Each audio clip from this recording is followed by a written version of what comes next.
Today I'll show you how to share someone else's stories on Facebook. Let's dive right in.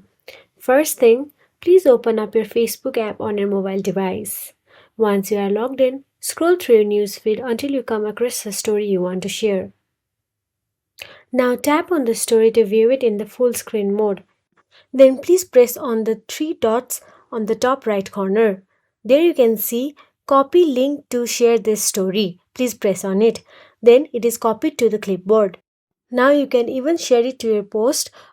All you have to do is click on the what's on your mind and long press on it and you can see the best option available and click on it. You can even share this in your story or send it to any of your Facebook friends. All you have to do is open up the conversation you want to share this story with, paste it, and send it. This is how your friends can easily view the story you send them. And there you have it. Sharing someone else's stories on Facebook is as easy as a few taps.